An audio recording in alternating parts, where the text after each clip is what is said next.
আই নদীৰ যেহেতু ভয়ঙ্কৰ গৰাখহনীয়া ইয়াৰ বাবে কিবা প্ৰকল্প বা কিবা স্কিম আছে নেকি? আই নদী আমাৰ বঙাইগাঁও জেলাৰ চকুলো মানে যেনেকৈ হোৱাংখ নদী আপোনাৰ চীনৰ চকুলো আছিলে বঙাইগাঁৱৰ জিলাৰ চকুলো হৈছে আই নদী তাৰমানে ই ৰাইজৰ চকুলো পায় প্ৰতি বছৰে শ ঘৰ এই নদীৰ বুকুত যায় খেতি মাটি মানে বিঘা খেতি বিঘা খেতি মাটি নদীৰ বুকুত গৈ দিনটোৰ ভিতৰতে এটা আদ্যবন্ত পৰিয়াল ভিকাৰীলৈ ৰূপান্তৰ হয় কিন্তু আমি বিধায়ক হয়ে প্ৰচেষ্টা হাতত লৈ যে সামগ্ৰিকভাৱে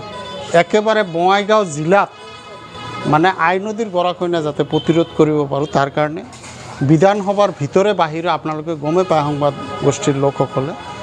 7-8 বাৰ উত্থাপন কৰিলোঁ ইভেন আনকি জলসম্পদ মন্ত্ৰী মহোদয় এদিনতো বিধানসভাত মোক অলপ মানে বেয়াকৈ ক'লে যে বাৰে বাৰে এটা কথাই কৈ থাকে এইটো আপোনালোকে গমে পায় তো তাৰ ফলশ্ৰুতিত প্ৰচেষ্টা কৰাৰ ফলশ্ৰুতিত অসম চৰকাৰৰ ফালৰ পৰা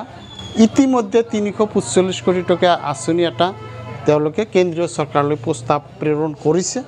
আৰু কেন্দ্ৰীয় চৰকাৰৰ মন্ত্ৰী মহোদয়ক যোৱা 1 অক্টোবৰ তাৰিখে আমি আমাৰ সাংসদ যেহেতু কেন্দ্ৰীয় চৰকাৰ গতিকে সাংসদ মহোদয়ৰ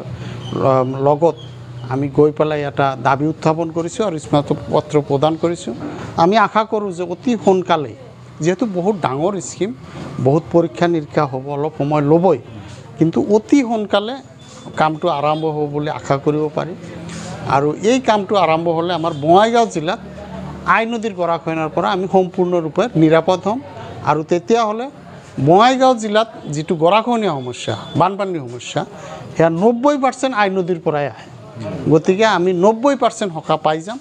আৰু মানা নদীৰ যিটো গৰাখহনীয়া তাৰ কাৰণে আমি ফেজ বাই ফেজ আৰু চেষ্টা কৰি থাকিম